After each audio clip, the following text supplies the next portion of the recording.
Okay, so I have Stathi once again.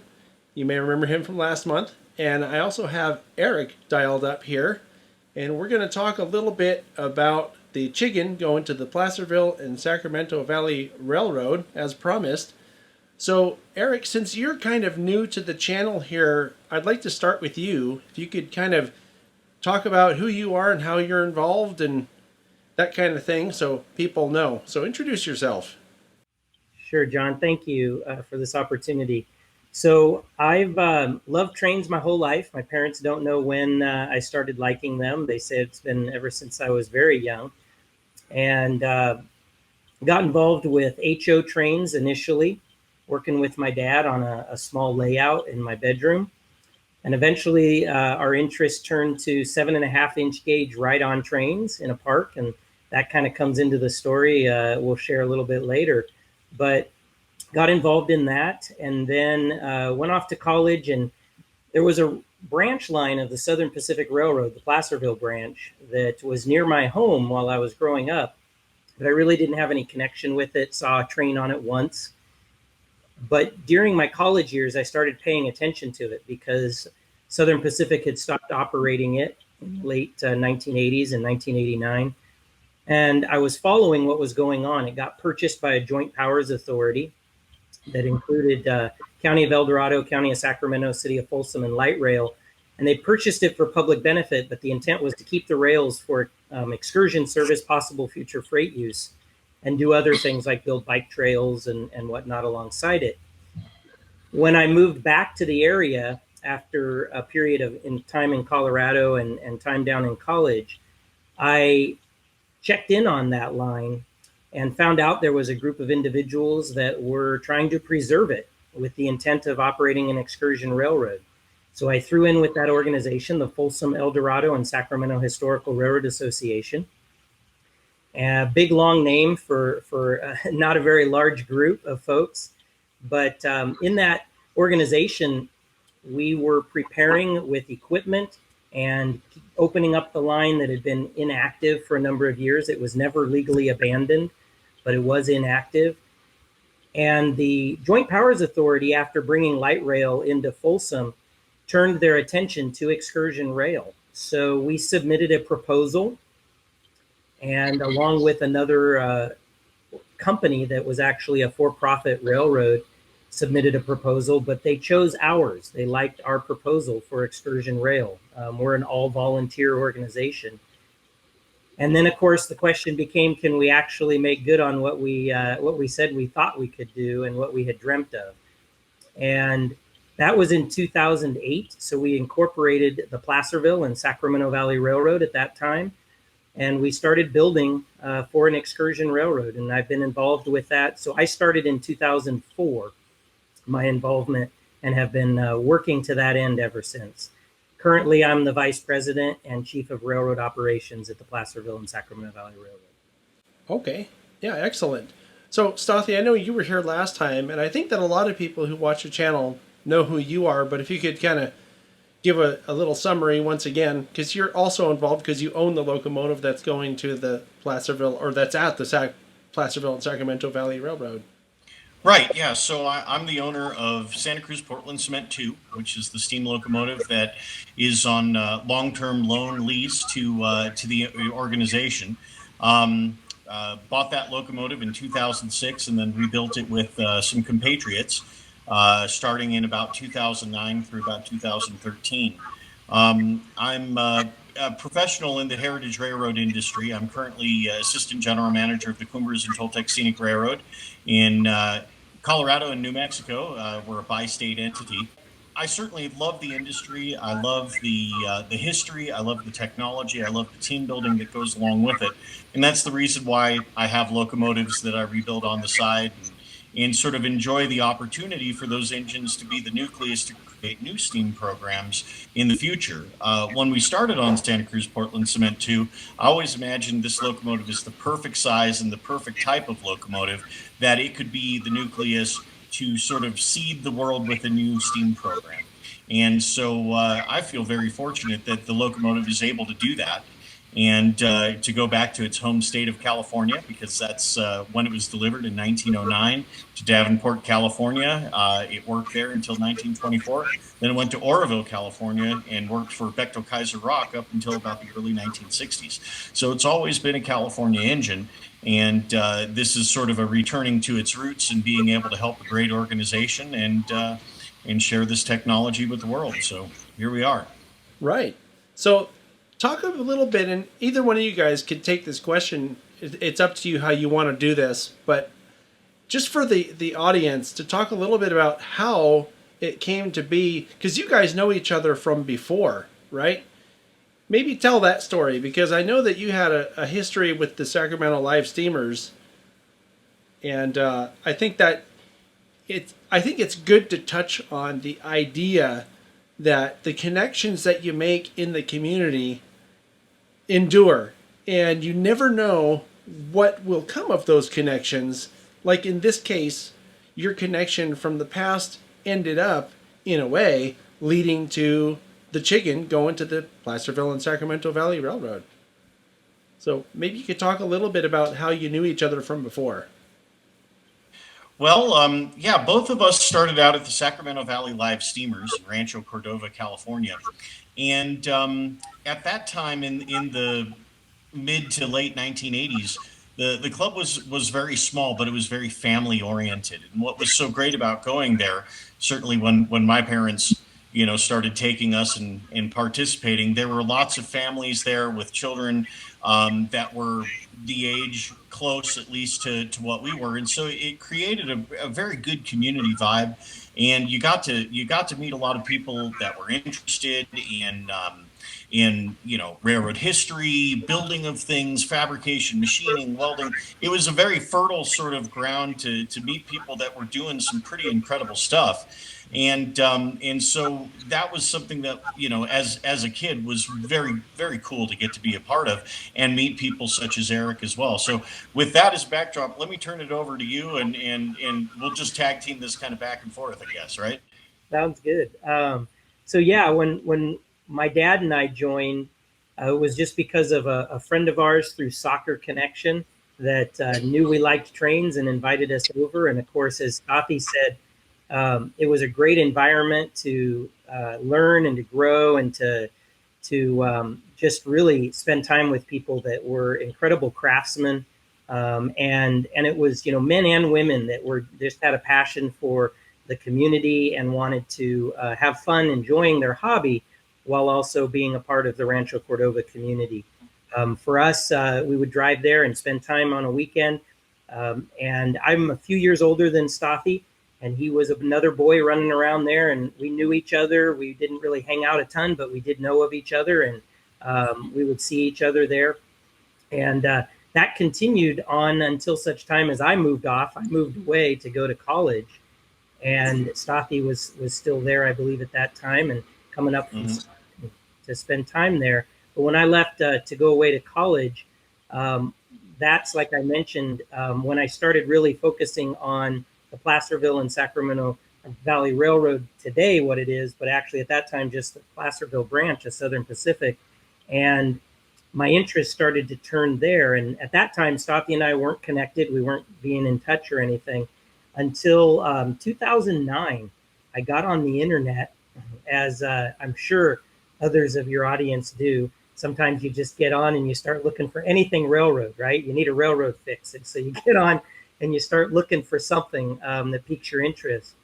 And I ran across a mention online of this guy who had purchased a locomotive that had been down near Stockton at a place called Pollardville. It was a billboard for a chicken restaurant. I'll let Stathi cover that a little bit. But I noticed his name, Stathi Pappas, and I thought, I know that guy. So I found a mutual connection that had a phone number for him, and I called him up out of the blue. I remember saying, I don't know if you remember me, but this is Eric Olds from Sacramento Valley Live Steamers. And Stathi immediately said, yeah, I remember you. And we just struck up a conversation.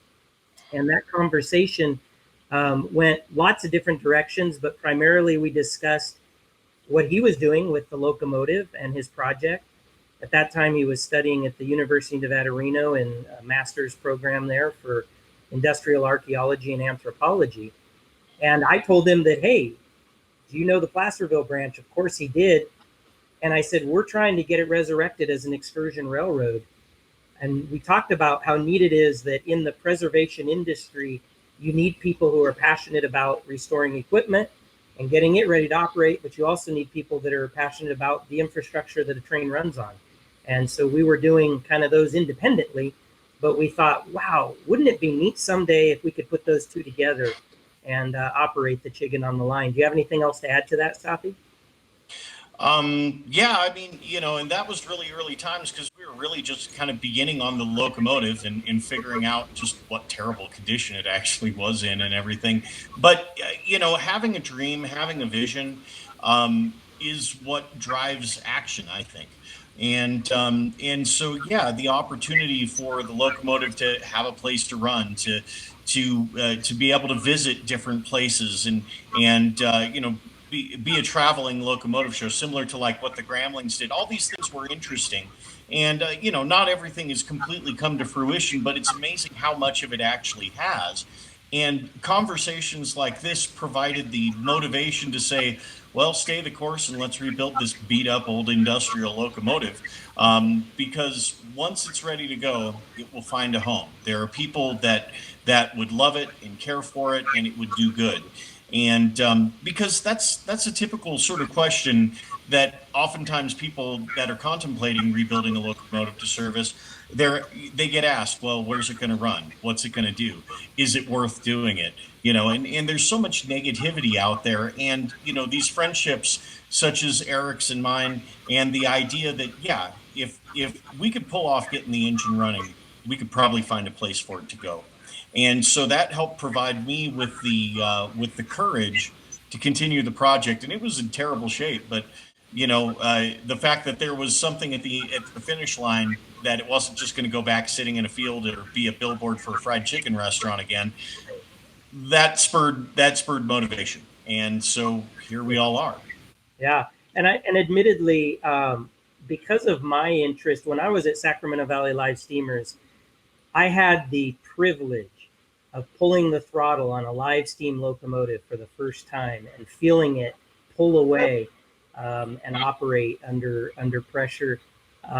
That was a pivotal moment in my life. It sealed the deal for me in terms of my love of steam as my primary interest. And so admittedly, even from the very beginning in my involvement with the Folsom, El Dorado, and Sacramento Historical Railroad Associations, I was dreaming of steam on this railroad and how amazing and wonderful it would be to have that. I wasn't alone. There were others. Of course, there were some who thought, oh, steam, that's just too big of an ask. It's going to cost too much money, so on and so forth. But it was a dream and something that I continued to hold on to. And as Stathi said, that conversation seemed to put it in just almost within grasp. It was like, wait a minute, this could actually possibly happen. And of course, in 2009, it's not like we made any commitments and we couldn't to each other or didn't know what was going to happen ultimately. But that started a conversation that we continued for about every, twice a year or so. We would email each other and back and forth, hey, how's it going? Stathi had asked me how it was going out on our branch line, and I would ask him how the locomotive's going. And then just before he got to the point where he was ready to fire it for the first time, we kind of lost connection for a bit. And I ran across something, again, mentioning that he was just about to fire it for the first time. And so we reconnected at that point. That was in 2013. And it was really exciting when he did get it up and running. I continued to follow that more closely and found out he was going to bring it to California. Do you want to mention about that, Stathi, when you first brought it to California and what that looked like? Yeah, absolutely. So talk about sort of a confluence of interests and desires to do something kind of cool in 2014. The Niles Canyon folks were organizing their third Steam Fest, and they invited SCPC2 to participate. And so what a wonderful opportunity to bring it back to California and be able to operate on another former Southern Pacific Railroad. and great folks at Niles Canyon. And as part of the Steamfest whole deal, they brought another visiting engine, which was the Mason County 7 from the roots of Motive Power. And then, of course, they had their 3 locomotives, the Malley and the 262s of theirs. And so a 5-engine show for 9 days. What a wonderful opportunity. And they paid for everything to bring it down and be part of it. What a great event. Can't say enough great things about it. And then associated with that, so Santa Cruz Portland Cement 2 worked at the cement plant in Davenport, just north of Santa Cruz, and ran a road haul about 6 miles into the hills to their quarry near Bonnie Doon, California. Well, I had worked at Roaring Camp in 2008 and had a lot of friends and colleagues there still. And so they were interested in hosting the steam locomotive to come and run on their standard gauge railroad down to the boardwalk. And they even were able to get permission to run on what was then Iowa Pacific, north out of Santa Cruz, back towards Davenport. Now, unfortunately, the track wasn't in service all the way up there.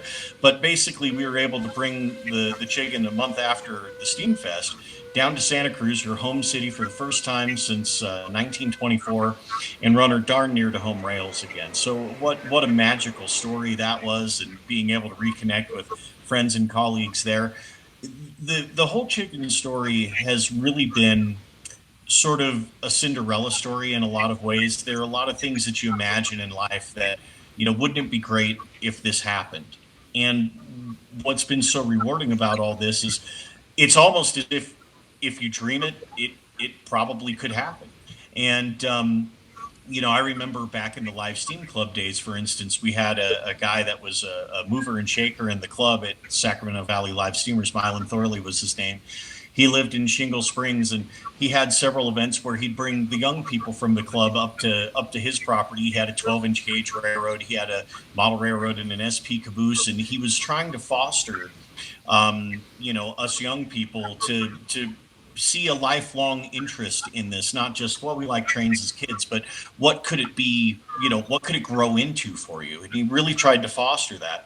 Mylan was great at that sort of thing. And I remember when we'd go up to his place and he'd have these parties basically to encourage, youth in the hobby and whatnot. We'd always drive past the Placerville branch because it was all right there. And I always said to myself, man, it would be really cool if trains could run on that again. And again, it's that Cinderella story. Mylan did right by all of us young people in the club back then, because so many of us have translated this into a lifelong passion to do things that matter and share it with the world. And I think that, this is in memory of him. He passed away probably about 15 years ago now. But, in many ways, this is a tribute to his vision to invest in young people as well. And here we are.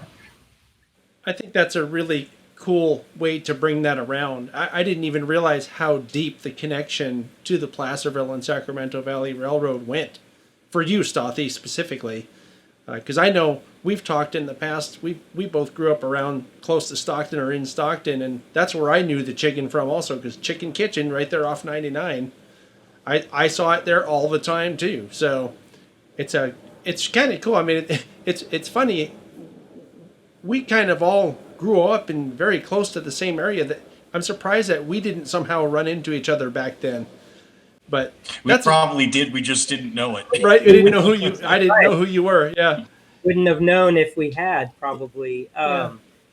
And it's you brought up the human connection in the hobby and the community, which of course Stathi's been talking significantly about, and we're discussing here.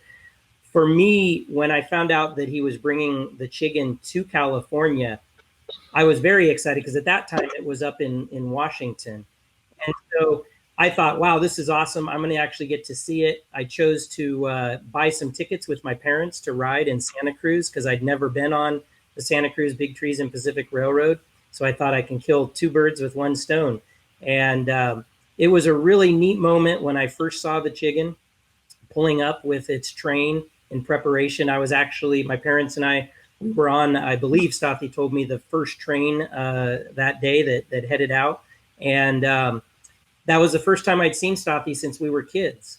And I walked up and it was just a great opportunity. And there were others there from Sacramento Valley Live Steamers that were all part of Team Chiggen, the folks that helped put the locomotive together and supported Stathi in this endeavor and helped him make the dream a reality. And they were there helping operate the locomotive. And so we took a photo of all of us from Sacramento Valley Live Steamers, including my dad in that photo. That was a really special moment for me. And then I boarded the train, and we had a wonderful trip. In fact, mid-trip, my mom looks at me, and she she said, this grin on my face, she said, it looked like I died and gone to heaven. And as I've thought about that statement, and in that moment, I told her, I said, you know, what I'm enjoying is we have a gentleman, and that's you, Stathi, who had a passion and a desire and a dream, a personal one, but you invited others into it. And in so doing, you blessed a whole lot of people who were part of that team Chiggen, who made that happen. You brought joy into their lives through following your own dream and passion. And again, against some of those naysayers, those people that said, oh, that's, you know, a piece of junk. It's just going to be yard art. And what are you wasting your time with, right? But you pursued it, and you had a community together. And then when you were operating it, I noticed all the passengers. There's all these people, young and old, myself included, that were enjoying just this magical moment as we're rolling down the line. And then in addition, as we rolled past houses in Santa Cruz, of course, there's like street running there, which was, I was totally blown away by that. We're running down the neighborhood streets, and people are out in their front yards with their cameras taking pictures, and kids are running out, you know, from their inside the houses. And I just saw all the joy that came from you pursuing your passion and your dream, and how you were able to bring joy to other people. And for me, that's why I had such a big smile on my face, because I know as I pursue my passion of my love for railroads, I don't know why God made me that way, but I love railroads. And if I pursue that and it can bring joy to others, that to me is multiplying the experience and the blessing in it. Absolutely. I couldn't agree more. And yeah, we do all of this so that people, I mean, you know, kind of personalizing it a little bit. You know, I remember, you know, being a kid, you know, my parents taking me to various tourist railroads and whatnot. In the early 1980s, there were a lot of places that were having problems running their steam engines. And it seemed like there was about 6 years there every time we went somewhere and we were going to ride behind a steam locomotive. It wasn't running because it was broken. And I think that really sort of spurred my development as an adult, because, you know, it's like the mission is make steam engines go and make sure that you can share it with people so that those kids get their steam experience, you know. And so at one level, it was really bad, you know, for a 4-year-old. I was disappointed a lot. But, you know, at the end of the day, I hope that it does good for people that are interested in it. And it certainly gives me a lot of value in my life to be able to say that I can help make a difference. So I'd like to try to fast forward just a little bit to present day. So now the Chiggen just came down from where it was. It was in Washington, right, Stathi? Correct. Okay, Yeah. and it made the trip down to Folsom in, what was it, May? Correct. Yeah, it was mid-May that we made the move. I believe we loaded it on the 13th, I think it was. Yep. Okay. And so now it's in Folsom now, and you guys have erected what we're calling the Chiggen coop, which is a metal building there to house it. I'm kind of curious about the logistics. You know, like for example, how long do you expect it to be before it actually sees action? I'm really curious about the logistics of how the Placerville and Sacramento Valley Railroad will deal with things like, you know, how the water is going to be brought in. I would assume it's going to be a truck, but I don't know that. So, and you know, that kind of thing. What about maintenance? How are you guys going to deal with all that stuff? Okay. Yeah, I'd love to start off, and I let Stathi share some details about a few things there. We are very excited. Obviously, getting it here was a significant logistical arrangement. Working with Stathi for months, really, in preparation, and as it got closer and closer, daily phone calls, you know, talking about details and sorting out things. One of the, again, I don't want to beat a dead horse here, but one of the pleasures in that was it really felt like a partnership. We were working together because it was a partnership. This wasn't just one of us trying to push an agenda or make something happen.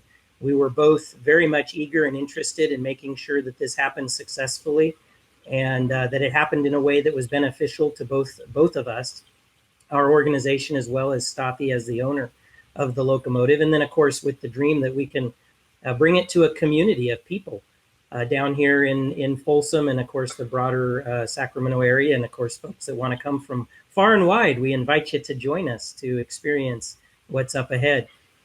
So getting it here was a bit of work, and we're happy to have done that successfully and safely. And that was a great testament to all the teamwork with Team Chiggen, the folks that came out of the woodwork, traveled from near and far to assist in that process. And we were able to do that. While it's here, we were able to secure it in the new structure, the Chiggen Coop, which we obviously had to get installed before it got here. And with COVID hitting in that process, it created quite a challenge for us. But we were able to finish that and get it done about, trying to think, I think we got it installed about a week and a half, 2 weeks before we brought the locomotive down, somewhere in there. And Right. very proud of that, being able to make that happen. And now, we're doing some finishing touches on the interior of that building, getting it ready to be a hospitable place to service the locomotive. But basically, the way we've made this arrangement with this lease agreement and our conversations, Stathi is very much interested, as he shared, of having that locomotive become a seed for the development of a program for STEAM. And we have some individuals that have some experience with STEAM that are either part of our organization or connected with us. But for the most part, we're a clean slate. And it's a wonderful opportunity for us to learn from Stathi, from someone who has the type of experience that he has and the knowledge and the intimate understanding of his locomotive. I mean, he's torn that thing apart to the very bones and then brought it back together and put it back together. So he knows it very well, and he can teach us how to take care of it properly. And his word is going to be final. We've agreed that he's our expert, and he's the one that's going to advise us and guide us. And then he's going to be teaching us, and we'll be bringing others in that will help us with that process. But one of the nice things about the locomotive, John, I know I mentioned this to you last week, is while it's a small locomotive, it's a very capable locomotive. And I know that from watching it perform in Santa Cruz. And honestly, while we were doing this move, I got to hear lots of stories from Team Chiggen about how incredibly capable it is. So it's small, which means it's not going to cost a lot to maintain and operate it. It's going to be very manageable for us to learn on, but it's also capable, which means it'll be able to pull anything we're going to conceivably put behind it in the time period that we've made this agreement for. And so that's a real win-win situation for us. And Stathi, what I'd like maybe you to share a bit about is what you've already told me in terms of when Porter designed this locomotive, they had in mind a very unique circumstance for it to be maintained in, and how that's going to be a benefit to us. Right. Yeah, that's a good segue. So obviously most people know about builders like Baldwin or Alco or Lima. Porter was an industrial locomotive builder. And so their locomotives were, for the most part, smaller. I don't think they made anything over about 90 tons ever. And their locomotives were intended to be less expensive, but they were also intended to be able to be maintained in less established conditions. If you think about mainline railroads in the late 19th and early 20th century, I mean, they had back shops with, overhead cranes and drop tables to remove drivers from underneath locomotives. You could pick a whole locomotive, up by the boiler, lift it and its frame off its running gear, and do total rebuilds on things. The big railroads were committed with the infrastructure to maintaining their locomotives in every way possible. So they became bigger, they became heavier, they became less easy to deal with in field conditions because they had the infrastructure to be able to work on them not in field conditions. engines that Porter built, H.K. Porter, they were intended to go out to operations that were maybe very isolated from large cities or metropolitan areas at the ends of supply chains oftentimes. And so as such, you designed a product that would be rugged and would do the job, but you also wanted to make sure that accessibility within the machine, the size of the components that you were dealing with, were something that basically two guys could pick up and put back on an engine. And so if you look at everything about Santa Cruz Portland Cement too, other than de-wheeling the locomotive, basically two guys can do almost anything you need to do on it. You could remove any component other than take an axle out from underneath it. And being as that it's an 040, the way the frame is designed, you can jack up one end of it and roll one driver out from under it at a time if you had to. And that's actually what I ended up doing with it when we de-wheeled it. Was we lifted up one end with a forklift, rolled the one driver out, set it on blocking, lifted up the other end, rolled the other driver out, and then we turned the drivers and did the axle box work, shoes and wedges, etc. So the design of it is incredibly conducive to field conditions. And as such, it makes it a very good choice for an operation like this. You know, everybody would love to have a 125-ton 280. Wouldn't that be great with 63-inch drivers and until you have to start taking it apart and maintaining it. And I'll tell you, even from our perspective at Cumbres and Toltec, right? So we have our K36 class locomotives, which are about 94 tons, but they still have 44-inch drivers. And, you know, you could hang a main rod with 2 or 3 people. And even though the Denver and Rio Grande, it was 3-foot gauge, but it was still a main line, but they conceived of things in terms of sizes that made sense for human level work. You didn't have to completely mechanize everything. And so for us, the K36 class is perfect for a lot of the same reasons that the Chiggen is perfect for a smaller operation in the heritage railroading game. So choosing appropriate motive power for your operation is kind of critical. Everybody loves 484s. Trust me, I do too. I'm really glad I don't own one.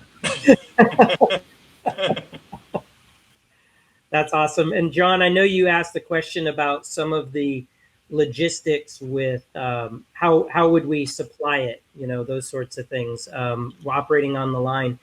Obviously, any steam era support infrastructure that was on the railroad, the Placerville branch, is long gone.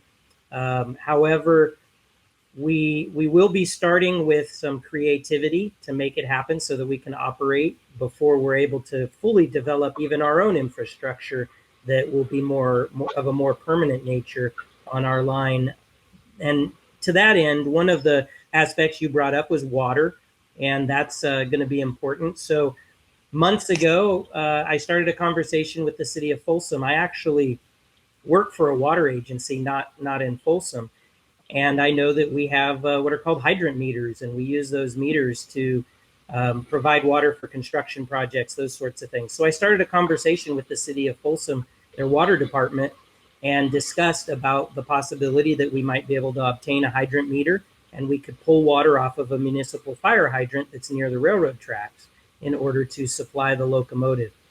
Obviously, another option could be a truck that could bring water in. But there are solutions to these things, and that's where the creativity comes in. And we're used to trying to be creative to come up with solutions to those types of challenges. And fortunately, Stathi, he has experience as well as other organizations in the area. We've already received input from the California State Railroad Museum. They've shared some of their expertise and experience with steam and what they have found in terms of supplies for lubricants and water treatments and those sorts of things. And Stathi has a host of experience with that, and he's putting that together in a manual for us. So we'll be bringing all of that together so that we can make those decisions to put things in place. I know the kind of, I don't know, $50,000 question, that used to be a lot of money. I don't know if that is today, but the big question is, when are we going to operate? We would love to be able to operate this year. We're hoping to have an opportunity to bring the Chiggen out this year.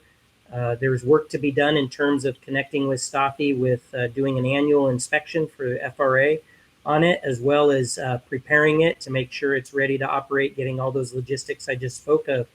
But we also have the added challenge that this year with COVID, we're not up and running yet. We're not at the moment allowed to operate, and we have significant deferred maintenance in terms of track work and equipment that we are working on now as we're able to slowly start adding more volunteer work given the loosening of some of the requirements in our community. But that work was deferred. It would have been done already had we not had the COVID situation. And we've got equipment that we're also working on to do maintenance and preparation of operating. So all of those things have to come together. So we do hope to bring it out this year. We're going to do everything we possibly can to make that happen. And we look forward to being able to make the announcement that that we're firing up the Chiggen and it's going to operate for the public. And if for some reason that doesn't happen this year, I can tell you we're committed to making it happen as soon as possible. Okay, fair enough. If I can jump in for a second, when we first started having these conversations, one of the tenets that we sort of agreed upon with all of this was stewardship of the artifact, of the piece of equipment, and the railroad in general, and then sustainability. And so stewardship, making sure that you're not giving up ground on what you're doing, whether it's for the steam locomotive, whether it's for the railroad, for the other equipment that they have, but then sustainability as well, in that you can keep on doing what you're doing without stopping. You don't run out of money, you don't run out of manpower, et cetera, et cetera, et cetera. So those are the critical tenets that we were all in agreement, right at the beginning when we first started talking about whatever happens, it needs to be sustainable. And leave emotion out of this. Everybody would love to be blowing the whistle tomorrow, right? That'd be great. But the thing is if there isn't a good business plan behind it, if it's not going to support the ongoing success of the organization, then it's of no value at all to do it that way. It takes a better plan. And the romance will get you so far. Good planning and operationalization is what makes it last. And so I have to say, a tip of the hat to you guys for not getting the cart before the horse. The locomotive, short of an annual inspection, is ready to go. It'll take care of what needs to happen when everything is in place to do it right and do it well. And there's no reason to rush that process at this time. So. Yeah, for my part, it's more of a curiosity because I know that there are people watching who want to know, when is it going to run? I want to come, ride behind the Chiggen. So it's really an ask for them. I agree and understand exactly what you're talking about. You have to do things right and have a plan. Makes a lot of sense to me. And it's true of anything that's worth doing. So. Right. And this is worth doing. And yeah, COVID-19 certainly for our entire industry has thrown a monkey wrench in all of these heritage railroads and railroad museums. I mean, I can't stress it enough, wherever you are, wherever you're listening, if you can't come to Folsom and help these guys, or you can't come to Colorado or New Mexico and help the Cumbres and Toltec, whoever is near you, go and help them. Give a donation when they are operating, ride their train or pay an admission price, buy something at the bookstore. This is going to be a tough year in the entire industry, and if you want to see your local heritage railroad institution survive, it will take your support. So, go out there and buy or donate often and frequently. I want to jump in here, if I can, because I think that's a good segue to sort of wrap things here, because I wanted to find, I know the answer to the question, but I want to give you both a chance to plug both of the organizations. And I know, don't you have a page for the Chiggen too, Stathi? I mean, why don't you guys plug your web pages? Because I know that the Placerville and Sacramento Valley Railroad also is looking actively seeking donations and help too. So maybe Eric, you go first with the Placerville and Sacramento Valley stuff, and we'll go to Stathi and wrap it. That sounds great. I do appreciate this, John. This has just been a real pleasure and opportunity to connect with Stathi and you. And the Placerville and Sacramento Valley Railroad, you can find us on the web at P&SVRR.org. That's P as in Paul, S as in Sam, V as in Victor, and then RR.org. And you can find out all about us there. In addition, I direct you towards our Facebook page, because that's where you're going to see kind of more dynamic information about what's going on, activities that we're involved in, and what we're doing. One really important thing to note about our organization is we are an all-volunteer nonprofit 501c3. Donations are tax deductible, and we're always looking not just for monetary support, but also volunteer support. We've got folks that join us, so we've got folks that have to move on in their life, or they get to a point where they can't physically do things, and so we're always looking for more volunteers to help us out. We have a grand vision. We want to run trains from Folsom all the way to Shingle Springs in El Dorado County, connecting with the El Dorado Western, and in so doing, make the entire old Placerville branch operable and available to the public. And so that's a big vision, and we can only accomplish that with more folks coming alongside. We are standing on the shoulders of those that have gone before us. The interest in preserving this line started in the 1990s, and we've built upon that early work of others, and we want to continue that work with generations to come. So I do invite you to support us and be a part of what we're doing. All right, and then I guess I'll go. So yeah, if you are interested in checking out the webpage for the Santa Cruz Portland Cement 2, it is scpc2, the number 2.com. You can also check us out on Facebook, Santa Cruz Portland Cement numeral 2. And also personal company, Stockton Locomotive Works, also on Facebook, where you can check out the work. That's my personal shop. We're working actually on White Pass and Yukon number 61, which is a 1900 built outside frame 280. I had so much fun doing the Chiggen with my friends, I decided I needed another one. So now we're doing the River Monster straight out of the Skagway River. And you can check out our progress there as well. Also, for my home institution, the Cumbres and Toltec Scenic Railroad, it's cumbrestoltec.com or the Cumbres and Toltec Scenic Railroad on Facebook. Check us out. Come out, take a ride on the highest steam railroad in this continent, going over Cumbres Pass, over 10,000 feet. And we are operating this year even in the land of COVID. We have taken our safety programs and protocols very seriously, and so we are here to provide a train ride to anybody that comes to our area. So come see the beautiful Rocky Mountains from narrow gauge steam if you have the opportunity. Okay, hey guys, thanks so much. I think this is a really great story, and I'm looking forward to coming out to Folsom and finishing the video that I started 2 or 3 years ago before I found out that steam was coming. I want to thank you both so much for joining me, and I'm sure that our viewers also really enjoyed hearing from you. Thanks so much, guys. Hey, thank you for what you do as well, and making sure that the word gets out there. We really appreciate it. It's all about sharing. It's about sharing the joy, right? That's right. Amen. All right. That's right. Amen. Okay. All right. Take care, guys. And back to me in the studio.